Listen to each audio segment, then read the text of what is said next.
YouTube, what is going on? Player Props Avant back here on Monday for our Player Props Avant free play of the day over here on YouTube. Free plays were good on Twitter. Our show plays, it was my first negative week on show plays. Went 1-2. Nick Chubb obviously does his thing. Ended up losing Goff on the Lions' 2-point conversion attempt, which really screwed us over. I think he missed by 2, and it could have easily went to overtime. Secondly, we had a really tough one with CEH. He got injury in the second quarter or third quarter, and he just really wasn't running hard either. I think he still had a chance to finish it. I was seeing people comment on it like, oh, he wasn't playing good anyway, he's not going to hit it.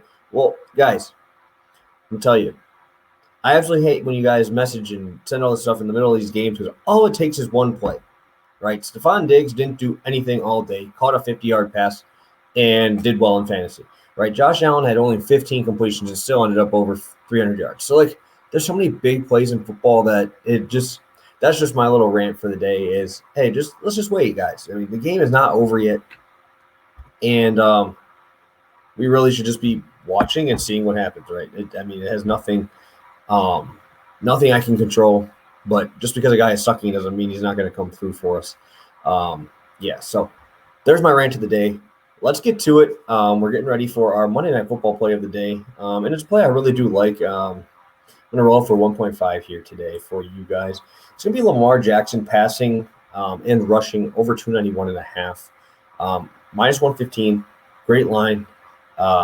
And really, this is a line that I think is skewed with the Colts doing pretty well defensively, or at least stat-wise to quarterbacks, right? I was looking at this number, and the Colts actually have only allowed this once, and it was to Matthew Stafford. Other three have been pretty far off from this number, right? Russell Wilson didn't get it. Tannehill didn't get it. And Jacoby Brissett didn't get it. But in those games, running backs still did well. You have Chris Carson with 91 through 16 carries. You got Henry with 113 through 28 carries. You have Henderson with 13 for 53 and a touchdown. If you're going off the Colts defense, they're going to be tough on these guys, but all of these quarterbacks are not mobile quarterbacks, like real mobile quarterbacks, right? Lamar did miss this last year against the Colts. But, he is playing at an absolute elite level. The last 2 games, he's averaging over 300 yards passing. And when the volume is down passing-wise, week 1 and 2, he only had 235 and 239. He added at least 86 yards rushing on the ground. He has cleared this in every single game and pretty handily, right? He's probably 15 yards over this on every single game. And it's really nice to see the passing upside here. Like, when you see Lamar he could get 200 yards in this game and still hit this number passing. He could get 300 yards and not even need to run, right? But, he has a very high floor, averaging he has over 7 carries in every single game. The last 2, I think, are because of that hip injury that he did get. So, when we relate quarterbacks to Jackson or running quarterbacks to Jackson, we can't really look at the Jacoby Brissetts. You can't really look at the Tannehills, right?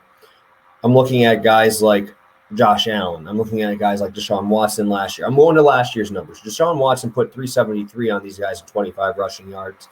Last year, Josh Allen put 324 and then 54 yards rushing on these guys in the playoffs. Even if you want to go to an average mobile quarterback, and Derek Carr went for 316 and had four carries for 15 yards and a touchdown. So, these guys that can move do struggle with, or the Colts do struggle with. You can't take just passing stats into this one. I think his passing over is 228 or something, and his rushing is like 70. I'd rather take them both because I really don't know which one they're going to use, right? If they're up big, it doesn't matter. Lamar is still going to run the ball. If they're down, perfect. Then we get to pass it. But the floor of Lamar Jackson's rushing game really, really helps me in this spot to not feeling game script oriented, right? It doesn't matter game script with Lamar Jackson. This man is a running back playing quarterback with a good arm. So I think this line is about 10 yards too low. I think it should be 300 every single game for this guy. If you're going to tell me he gets me 60, 70 yards rushing, I'll take it. But he also could have 100 yards rushing. It's just such a tough spot here to pick which one. So I'm just going to take them both. I think that this is a great spot. Like I said, he cleared it in every single game this year.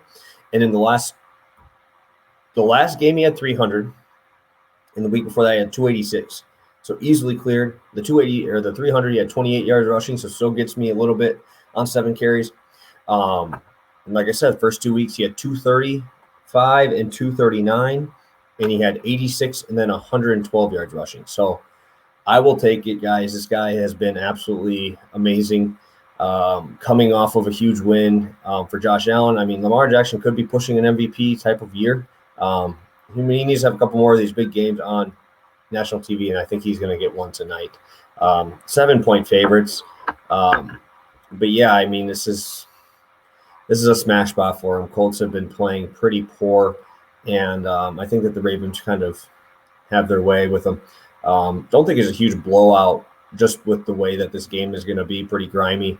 But if you tell me the Colts are going to be passing the ball in the second half and not running 9-minute drives, I think that this spot gives them very, very high probability of getting to this spot. So I love Lamar Jackson tonight. We'll be popping him in on most of my same game parlays and FanDuel plays. So thank you guys so much for tuning in. We're going to get back on track. It's our first losing week on the show. And I look forward to getting some more money with you guys. So thank you so much, guys. Thank you for tuning into all of our shows and all the content that we're putting out over here. We'll try to put out some more soccer content for you guys to make you guys some more money with the gang. So thank you guys so much. Appreciate every single one of you guys. We will talk soon, probably tomorrow, maybe some soccer. So thank you guys so much. See you soon. Peace.